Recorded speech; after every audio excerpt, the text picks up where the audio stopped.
is W5. This was a violent attack. A young life brutally cut short. It kept saying, what happened, what happened? This is really bad. And the long search to unveil a killer in their midst. I just kind of felt for years like she was forgotten. These are obviously big red flags. Oh, yeah. I knew that a man who had committed a horrendous crime had gotten away. Here is Avery Haynes. Welcome to W5.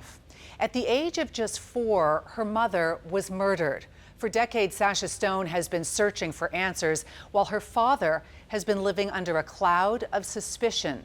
In a one-hour special, we reveal startling details about how a killer roamed free and the dramatic breakthrough in the case.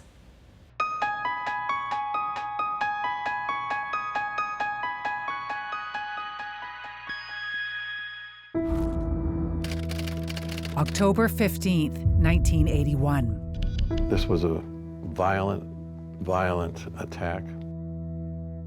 Her pantyhose were tightly wrapped around her neck. She was violated. She was sexually violated. This woman struggled for her life. She slowly died. It wasn't instantaneous. Her name was Sonia Herok-Stone.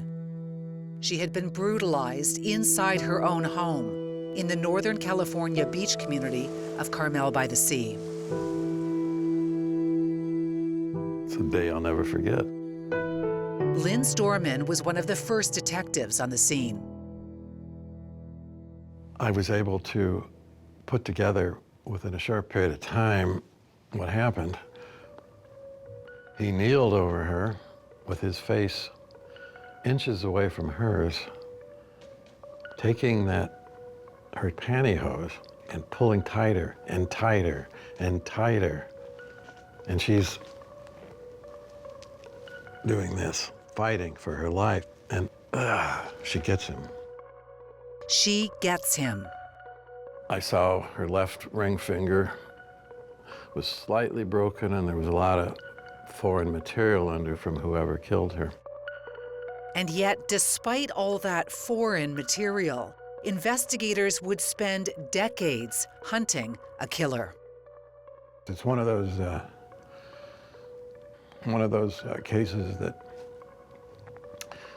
stuck with me all these years, and I've always said, what more could I have done? How could I have made this better?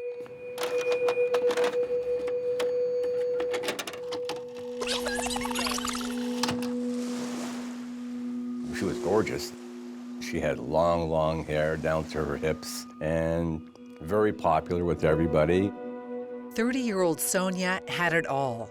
Smart, beautiful, and successful, a rising star with the iconic Levi's clothing company. But when David Foreman first got to know her, it was in Montreal, when they were teenagers and in love. There was more than just, the superficial looks. There was the way she carried herself, and all that was pretty special. When David leaves Canada for California in 1972, Sonia isn't far behind. So we were gonna have a life, new adventure, new everything. She was in heaven. She loved it. But Sonia yearns for more. She wants to get married and start a family. I'm 20 years old, things are moving pretty quickly, and she wanted to move fast.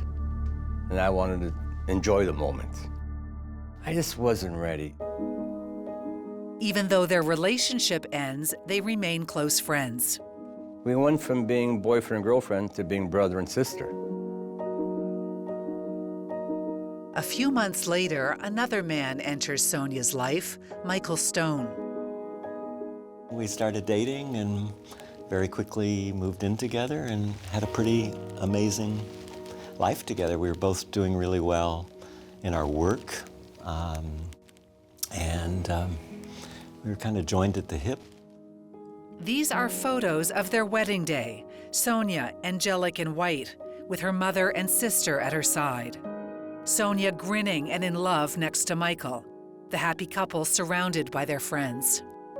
We had a really good life in the early years, so we were really excited when we got pregnant. In 1977, Sonia gives birth. And it was really exciting to have this beautiful girl. And David becomes her godfather. I went to the hospital that day, Sasha was born, and everybody was super happy. But that happiness doesn't last. Michael and Sonia's marriage falters. I had a very high-paying executive job at the time, and all of a sudden things changed and I got fired. Sonia had pre- and postpartum depression, so it was a really difficult time for us. They weren't getting along, and they were two different people, and they didn't have much in common, really. Sonia and little Sasha move out and eventually land here in Carmel, where her career with Levi's takes off. She was terrific. She was a dynamo.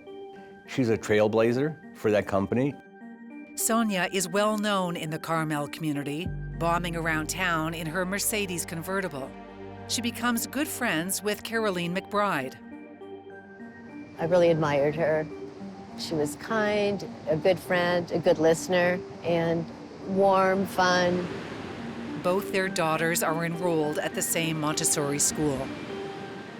It's such a picturesque, charming, fairy tale type of place, and just ideal for raising children here. We were like in paradise. While things seem perfect on the outside, there are sinister undercurrents. Along with a messy breakup with her husband, someone has repeatedly been calling Sonia and hanging up. She also feels that she's being watched. Caroline is at her home one night when they hear loud footsteps outside her window. There was somebody in the bushes. And when we went in the kitchen to call the police, we said, did you hear the sound of those footprints? They were so heavy. We were like, that was like Bigfoot out there. We were really frightened. The police finally came and they said they found nothing. October 15th, 1981, exactly 1 month later. With their 4-year-old daughters at school, Caroline drops by Sonia's place. When I got there, I saw her car there. I remember thinking it was strange once I was knocking on the door and nobody answered. She opens the front door, and what she sees inside is seared in her memory. You could tell she had been violated. You know, just horrible every way. I reached down to see if she was breathing, if I could do something, and I saw that she wasn't, so I just ran.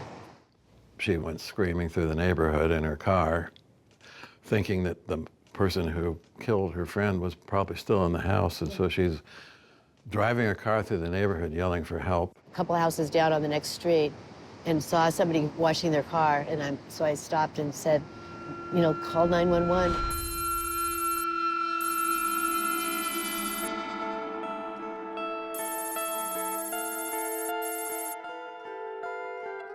We drove immediately to the scene. It was a really super shocking scene. Detective Dorman questions Caroline McBride, and almost immediately, a suspect emerges. I asked her, do you have any idea who might have done this? And she said, yes. I said, who's that? She said, I think it might be her husband. That's when I learned that Sonia Stone is separated from her husband and contemplating divorce. Well, there's all kinds of reasons that he might want to kill her. Coming up, What the hell is going on? Where did this come from? suspicion turns to a past lover I'm pretty sure I've got the right guy here. when W5 continues.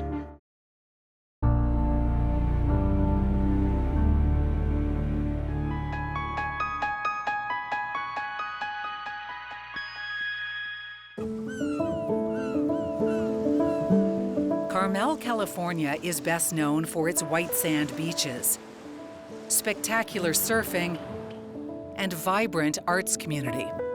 It's a quaint little town. The very wealthy like to retire. It's not known for this. I knew that this person had struggled for her life. Her clothing was basically completely removed.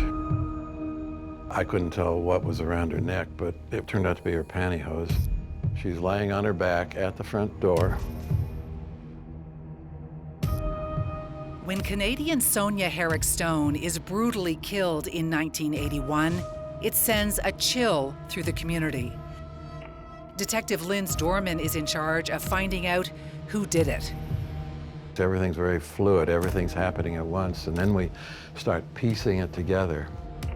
A big piece of that puzzle right off the bat is Sonia's ex, Michael Stone. You're the #1 suspect because you're the husband. As they said, you need to come right away. I was scared. I didn't know what happened. They wouldn't tell me on the phone. I got quite upset with them. You know, I kept saying, what happened? What happened? When he gets down to the station, police tell Michael that Sonia is dead. They said that I was a suspect.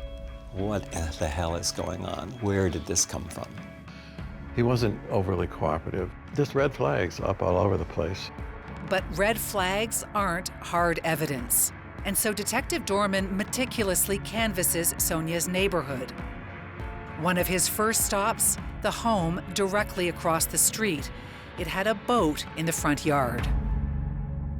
There's a guy working on the boat. The first thing I noticed about him is that he is extremely muscle-bound.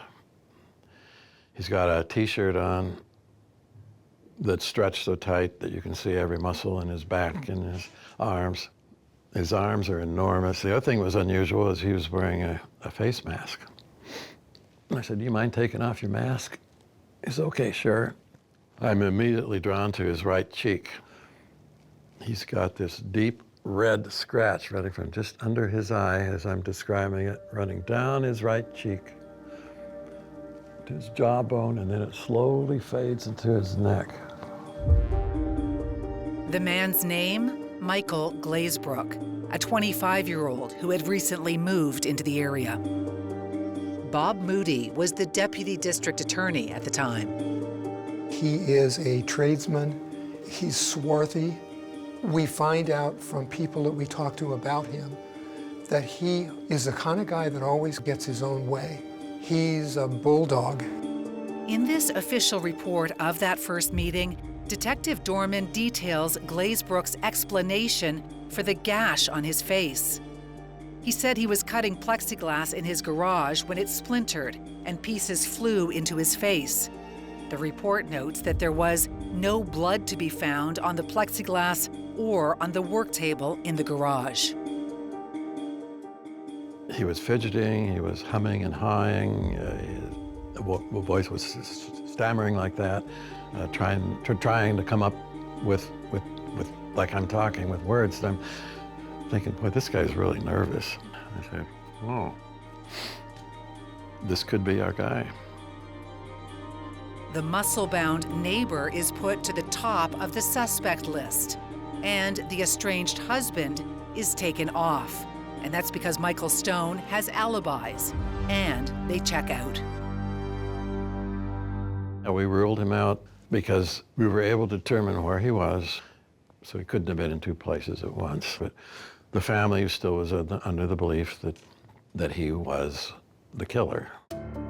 Detective Dorman zeroes in on the neighbor, Michael Glazebrook, the suspicious cut, different versions of his whereabouts at the time of the murder, and his agitated behavior all make him a prime suspect.